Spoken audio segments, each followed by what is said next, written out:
Hello les amis, j'espère que vous allez bien. Je suis contente de vous retrouver aujourd'hui pour une nouvelle vidéo best-of des livres que j'ai lus en 2024. Waouh, déjà. J'avoue que l'année dernière, donc 2023, j'avais hésité à faire cette vidéo, j'avais réfléchi, décembre, janvier était passé, finalement je ne l'avais pas fait. Et là, je vous ai posé la question sur mon Instagram et vous m'avez vraiment boosté pour me poser et faire cette vidéo. Je voulais vous la poster et surtout la tourner avant le mois de janvier, mais au final j'ai été malade comme un chien, genre grosse gastro, ce qui m'a permis quand même de pas mal lire, c'est cool. J'ai fini mon mois de décembre avec beaucoup de livres lus, donc il y a pas mal de vidéos lectures qui vont arriver au mois de janvier. J'espère que vous avez un petit thé rooibos de Noël. Oui, c'est encore un peu Noël, j'ai enlevé les décos, peut-être que j'aurais dû les garder pour cette vidéo, mais écoutez, attrapez un petit thé. Et au début je pensais vous faire mes 3 livres favoris, puis je me suis dit que voilà, pour un best-of, il fallait aller un peu plus en détail. Je me suis aperçue que j'avais lu plus de 50 livres cette année et ça me paraît juste énorme, avec quelques mois, avec plus de 10 livres lus et des mois où je lis quasiment pas, 1-2 livres maximum. Donc c'est pour vous dire que c'est normal des fois que vous avez des mois où vous lisez moins que d'autres. Par contre, ce qui m'a surprise, puisque j'ai regardé tous les livres que j'ai lus en 2024, c'est qu'il n'y a aucun livre vraiment qui m'a...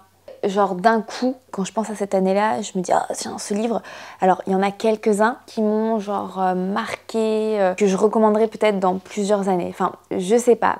Alors qu'en 2023, il y a encore des livres qui sont hyper dans ma mémoire, hyper marqués. Si quelqu'un par exemple me demande de lui recommander un livre, bah, spontanément j'irai plus vers ces livres-là de 2023. Donc est-ce dire que 2024 était cuvée moins bonne, je ne sais pas, on en discutera au fil de la vidéo. D'ailleurs, on est là pour discuter de livres, prenons le temps.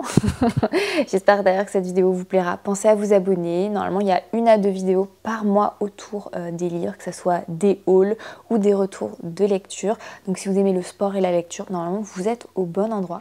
Pour revenir à notre best-of, j'ai re-regardé, réécouté un peu toutes les vidéos que j'ai tournées sur les livres que j'ai lus donc en 2024, dont 2 vidéos que vous n'avez pas encore pu voir puisque ce sont mes livres de novembre et de décembre. Oui, j'ai du retard dans le montage des vidéos. Pardon. Donc il y aura peut-être un livre que je ne vous ai pas encore vraiment présenté. Donc je vous ai fait une sélection de 12 livres et j'ai essayé de les classer sur une année pour vous inspirer si jamais vous lisez peu et que vous avez besoin, voilà, d'un peu d'inspiration. J'ai vraiment essayé de les mettre en fonction des mois, du thème un peu abordé, si c'est plus mystère, cosy pour Halloween, si c'est la Saint-Valentin, un peu de romance, puisque je me suis aperçue que je lis vraiment, j'ai fait l'effort cette année de lire un peu des styles différents et c'est peut-être pour ça que cette année est moins marquée par des coups de cœur, puisque c'est vrai que je suis un peu sortie de ma zone de confort et que ça n'a pas été, sauf à 1 ou 2 exceptions près, ça n'a pas été très rentable, ça n'a pas été des coups de cœur, ça a plutôt été des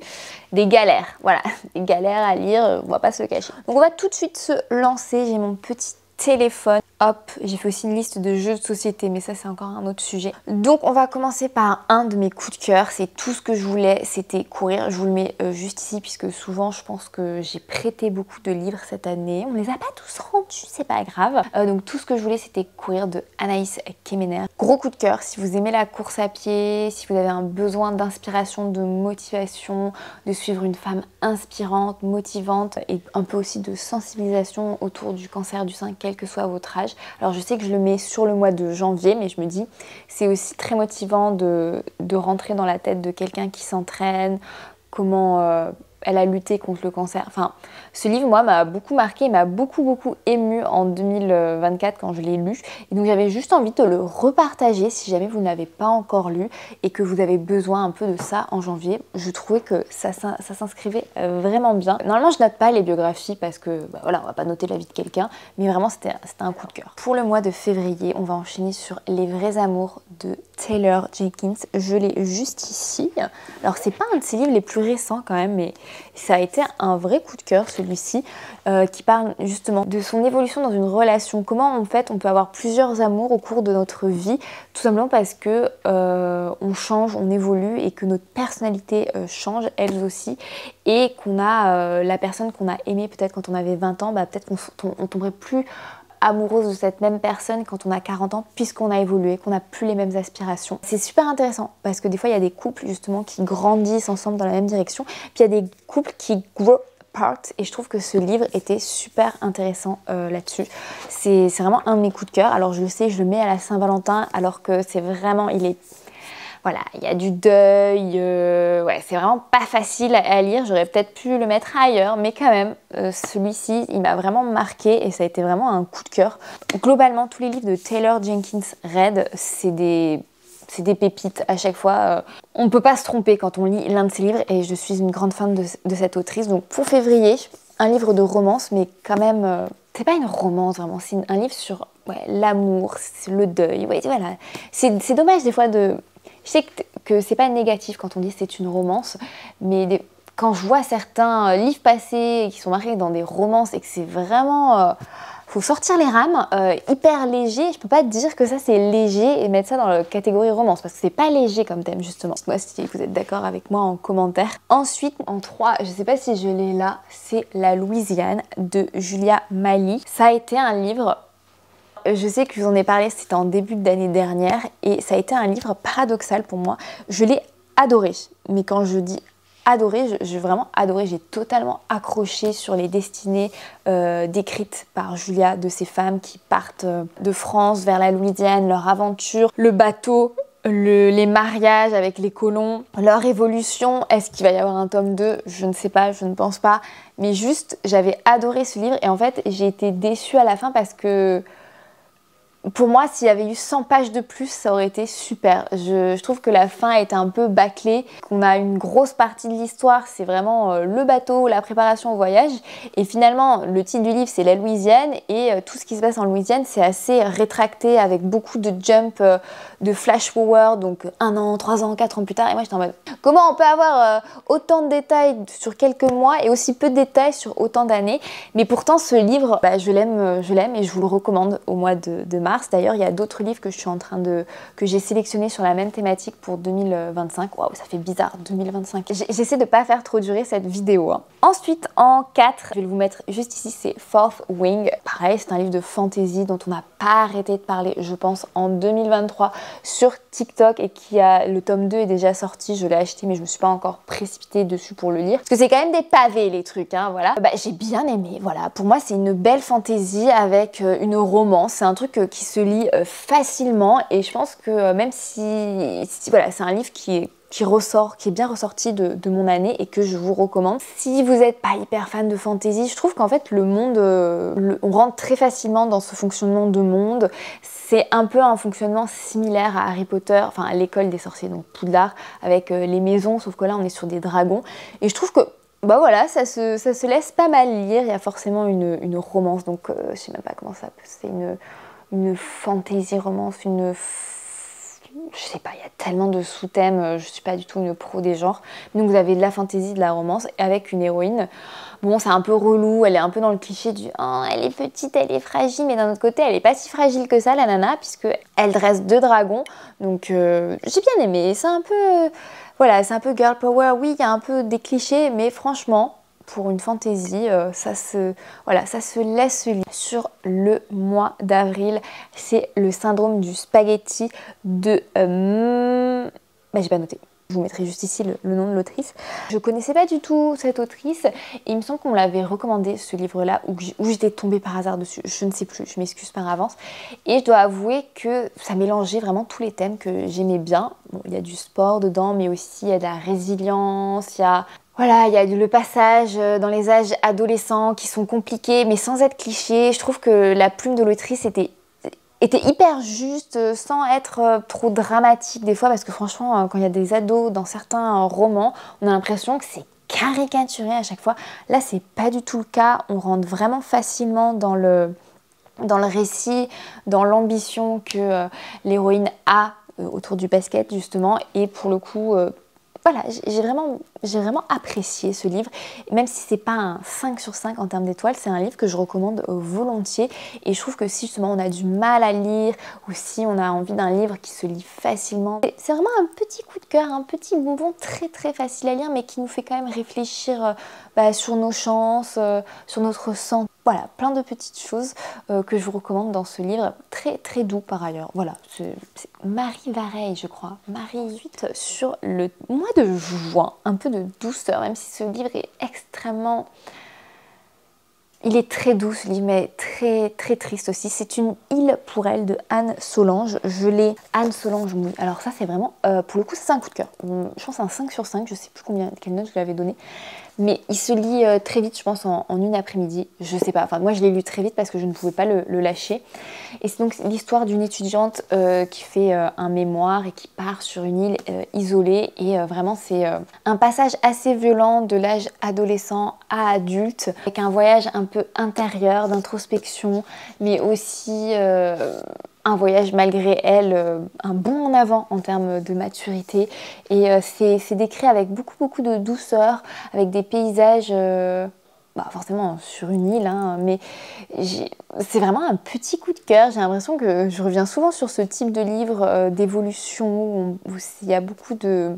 En fait, il y a un journal de bord, c'est très difficile de communiquer avec le continent, même si elle est sur une île vraiment pas très loin. Et il lui arrive, voilà, il y a aussi toute une histoire de deuil. Mais je trouve que d'ailleurs même le titre Une île pour elle, c'est hyper poétique parce que elle doit aussi se construire en tant que femme. C'est compliqué. Enfin, voilà, c'est un coup de cœur. Et au-delà de ça, c'est aussi une très belle description des petits oiseaux. C'est les hirondelles de mer, si je vous dis plus de bêtises. C'est ça, les hirondelles de mer. C'est trop mignon, ces petits oiseaux, je vous les remets juste ici. Et ça, je me dis, c'est dommage qu'en 2024, je n'ai pas lu plus de livres que j'aime comme ça, c'est-à-dire avec beaucoup de descriptions de nature, beaucoup des femmes héroïnes, parce que je sais que l'année dernière, j'en avais lu plus et ça m'avait... captivée. Mais on reviendra plus tard sur je pense que 2024, pourquoi c'est pas une année grand cru. J'ai des petits coups de cœur comme ci, comme ça, mais pas autant que je l'aurais aimé. Pardon. On enchaîne sur L'été de la sorcière. Alors, je lis ici, attendez. Alors, j'ai beaucoup hésité avec un autre livre qui est juste aussi là-haut, encore plus haut. Vous le verrez pas. C'est L'été où tout a fondu. Ce livre, je n'ai pas réussi en fait, j'ai hésité, voilà, je vous mets les deux. Donc L'été de la sorcière et L'été où tout a fondu, qui pour moi sont des livres qui sont pas mal à lire l'été. On comprend en l'occurrence pour celui-ci parce qu'effectivement ça se passe en été dans une île, dans une ville aux États-Unis où il y a une grosse canicule. Ça revient sur pas mal de thèmes autour du racisme. Il y a vraiment des scènes très compliquées à lire. C'est un livre pas facile à lire et spontanément, je me souvenais même plus l'avoir lu en 2024. Et spontanément, j'arriverais... En fait, c'est tellement lourd comme thème, je ne sais pas si je pourrais en fait le recommander aux gens parce qu'il y a vraiment... c'est un chef-d'œuvre hein, d'écriture, mais il est moins bien écrit que Betty, de la même autrice. Il y a plein de petits soucis en termes de chronologie qui font que, même si c'est magnifiquement bien écrit, en fait, tu sais plus trop à quelle époque t'es. Il y a des choses qui bloquent un peu. Mais c'est quand même un très beau livre. Donc voilà, c'est une parenthèse sur le mois de... On est sur quel mois déjà? On est sur le mois de juillet, pardon. Mais accrochez-vous. Voilà, c'est une recommandation bonus. Parce que ça reste un 4 étoiles sur 5. Mais... dur quand même. Par contre, L'été de la sorcière, beaucoup moins dur, beaucoup plus doux comme livre. Donc c'est une petite fille qui se fait harceler à l'école, donc on est au Japon et sa mère donc l'emmène chez sa grand-mère pour passer un peu de temps, pour se requinquer et faire ses devoirs avec sa grand-mère. Et je trouve ce livre extrêmement doux. Il se passe pas beaucoup de choses, c'est vraiment comme toujours autour des relations entre la grand-mère et la petite fille. La manière dont la petite fille est décrite, c'est pas du tout cliché. Par exemple, on met du temps quand même à savoir qu'elle s'est fait harceler, on met du temps à comprendre tout ça et c'est vraiment très poétique. Il y a la description de la nature, à quel point en fait se reconnecter à la nature, à des choses très simples. Des fois, ça permet de relâcher tout son chagrin. Enfin, c'est vraiment... ce livre, ça a été vraiment un coup de cœur. Je pense que c'est mon coup de cœur de l'année, c'est dans mon top 3, voilà, si je dois en recommander que un, celui-ci, ça a été vraiment... Et c'est notamment un livre qui m'a fait sortir de ma zone de confort puisque je lisais pas du tout ce type de livre, donc japonais, je sais pas comment on peut dire. C'est très poétique. J'ai lu ce livre en plusieurs semaines, donc je prenais d'autres livres parce qu'il était tellement émouvant. Je sais pas pourquoi. J'ai pas ma mère qui arrive. Mais je trouve qu'il y avait c'est relou quoi. Je trouve qu'il y a une magnifique relation avec la petite fille et sa grand-mère.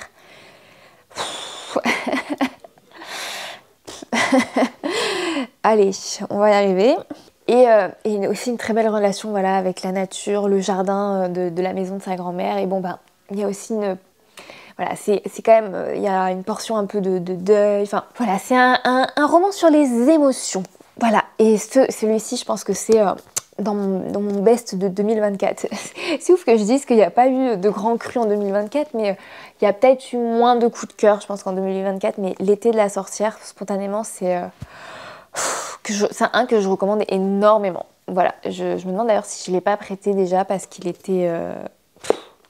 il est magnifique ce livre. C'est un petit chef-d'œuvre. Voilà. On va passer à quelque chose de plus léger sur le mois d'août. En fait, j'adore. J'adore cette autrice. Les livres de Carly Fortune, mon Dieu, j'adore cette autrice. Je sais que ça fait pas l'unanimité ces livres, mais j'adore. Pour moi, c'est des romances qui parlent vraiment aux personnes de mon âge, donc on va dire plus de 25 ans, qui cherchent plus de stabilité, c'est un peu plus complexe. Quand on est un peu installé dans sa vie, c'est difficile de trouver l'amour, je pense, parce que quand on a certaines habitudes, certaines exigences ou certaines déceptions. Et je trouve que ces romances parlent justement à notre génération, donc plus de 25 ans, voilà, pas 20 ans, donc plus de 25 ans, où on ne veut pas ces sortes de tourbillons parfaits que je peux lire dans certaines romances qui...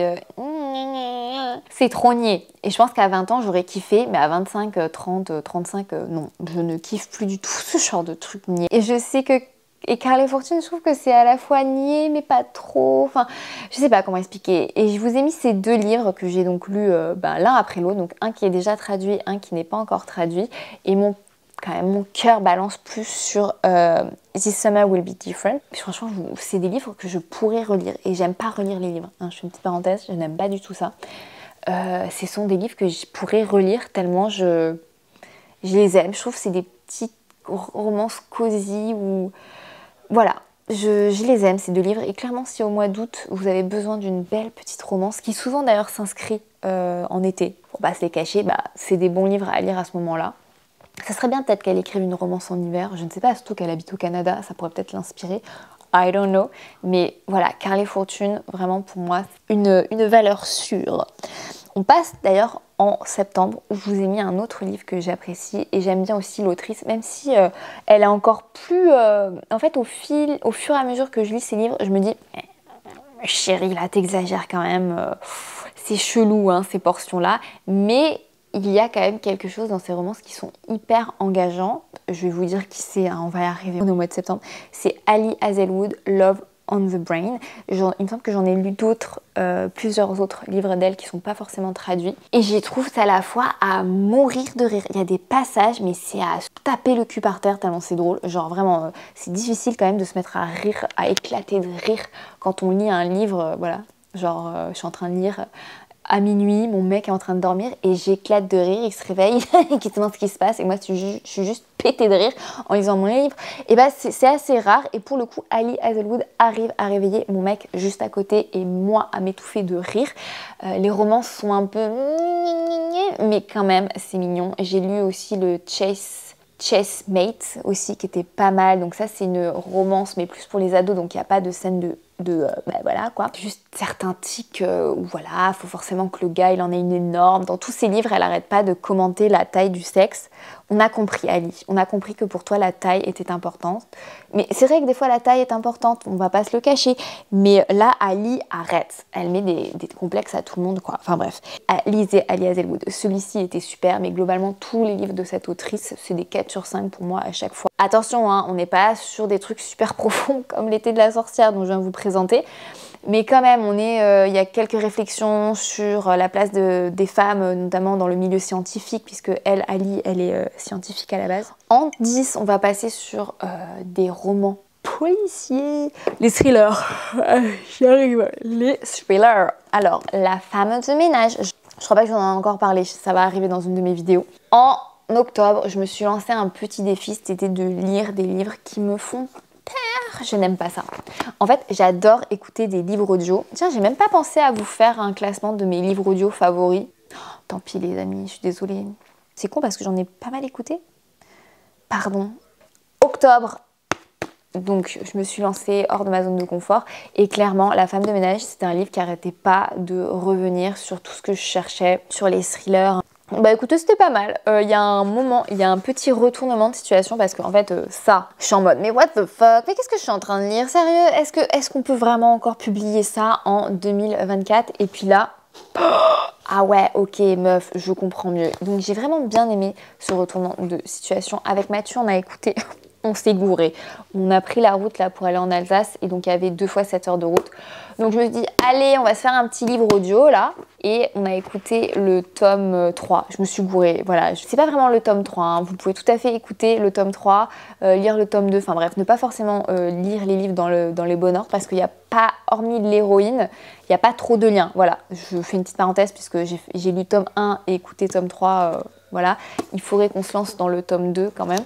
Petit coup de cœur quand même, j'ai passé un bon temps et je trouve que pour ce genre de thriller, c'est pas mal. Franchement, surtout la fin. En fait, la fin c'est là où ça devient un vrai bonbon. On est en mode yes girl. Donc ça vraiment à lire à Halloween, si vous avez envie d'un petit thriller, mais pas trop non plus, hein, voilà, on va se calmer.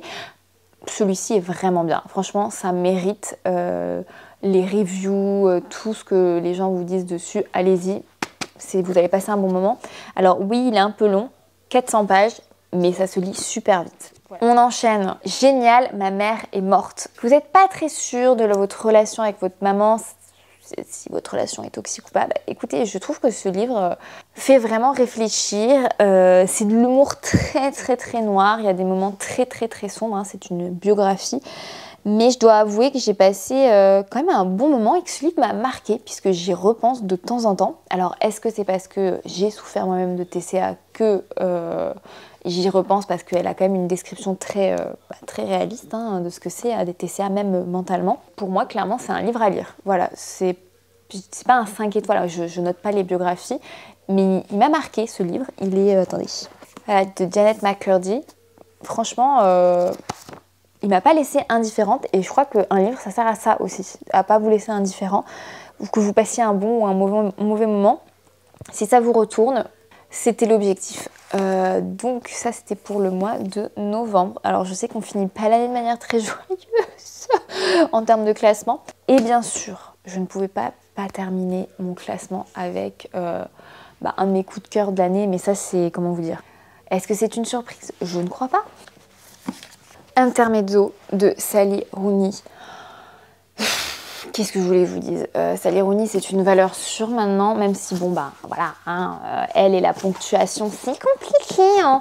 J'ai passé un très bon moment, ça m'a pas laissée indifférente. En fait, ce que j'ai apprécié, c'est cette thématique autour de la construction très difficile des relations frères et sœurs quand on passe à l'âge adulte. Il y a aussi forcément le deuil, comment évoluer dans son âge adulte. Enfin, j'ai vraiment aimé et je trouve que Sally, c'est toujours bien mettre les... Sally, oui, on se tutoie. Sally et moi, on se connaît, je l'appelle par son prénom. Et en fait, elle a quand même le don avec son écriture à mettre vraiment les mots sur, je pense, des sentiments, des passes de nos vies par lesquelles on passe, c'est très français tout ça, et que j'ai pas encore retrouvé ailleurs que chez Sally. Ça doit certainement exister chez d'autres auteurs, autrices, mais elle a un talent cette Sally, et pour le coup c'est peut-être des rares livres que je pourrais relire.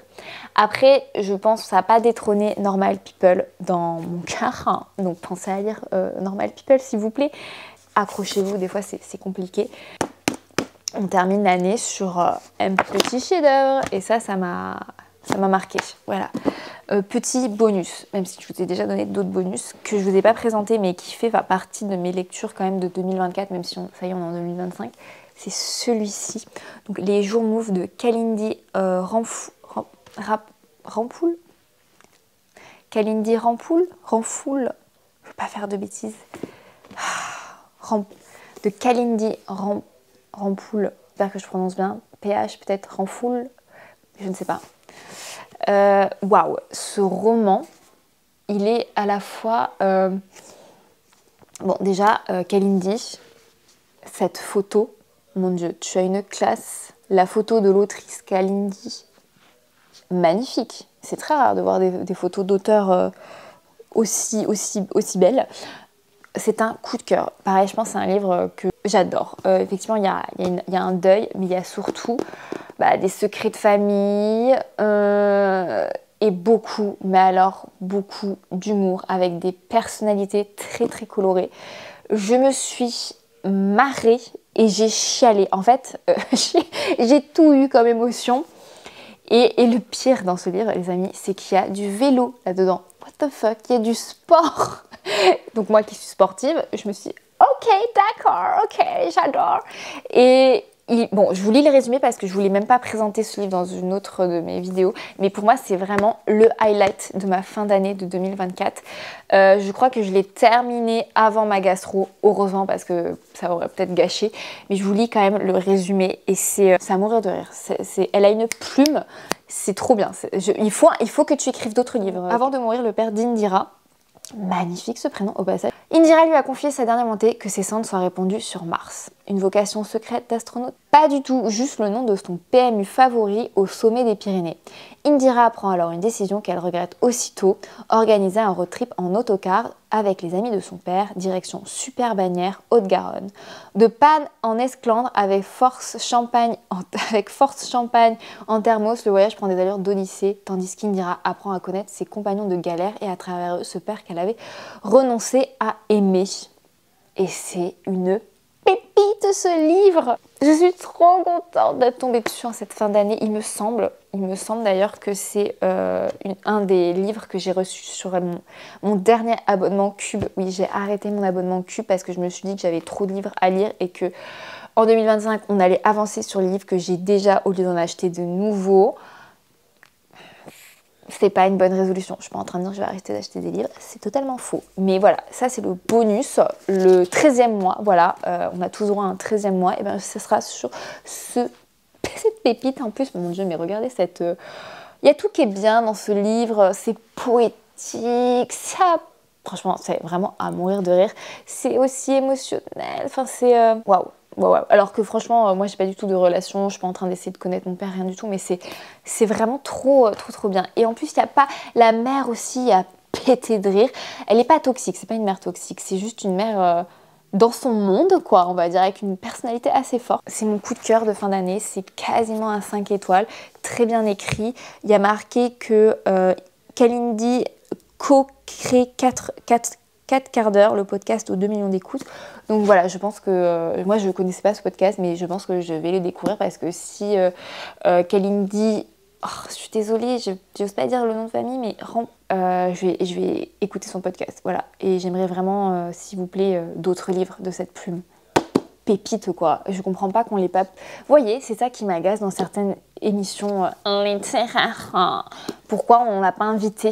Pourquoi on l'a pas invité sur les plateaux, la 35, on voit toujours les mêmes relous passer présenter leurs livres tous les ans, les mêmes, où ils vont faire tout. Alors, je sais que ces grands auteurs-là qui vendent des milliers de livres, des millions, parce qu'il faut vendre des millions pour en vivre de sa plume, hein, parce que je pense qu'il faut en vendre beaucoup pour en vivre. Hein. C'est cool, mais tous les ans, les mêmes qui viennent te présenter leur ouvrage aux millions d'exemplaires, s'il vous plaît, faites-nous découvrir des pépites comme ça, s'il vous plaît, voilà.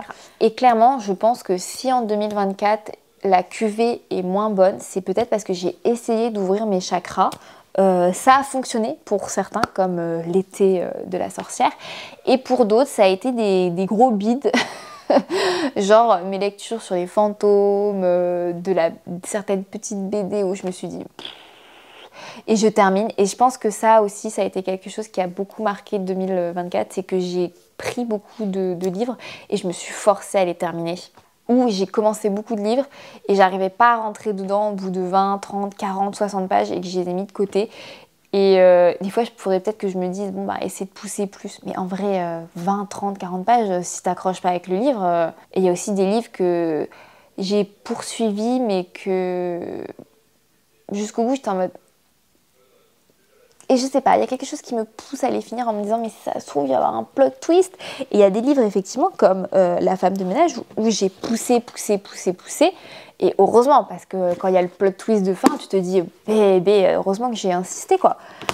Voilà, donc je pense que 2025, pour moi, mes bonnes résolutions, c'est bon, en termes de rythme de livres, je suis assez contente. J'en reviens pas du nombre de livres que j'ai lus finalement en 2024. Mais a posteriori, je me dis, je préfère lire un peu moins, mais lire des livres où, des livres où, j'y repense encore. Pour moi, par exemple, le livre Achille de Madeleine Miller, j'y repense encore, quoi. Ce livre, ça a été pour moi un vrai coup de cœur. Enfin, je l'ai adoré, il m'a beaucoup marqué sur la douceur. Il y a aussi Paper Palace. C'était aussi un livre qui m'a énormément marqué. Donc, finalement, en 2024, je suis en mode...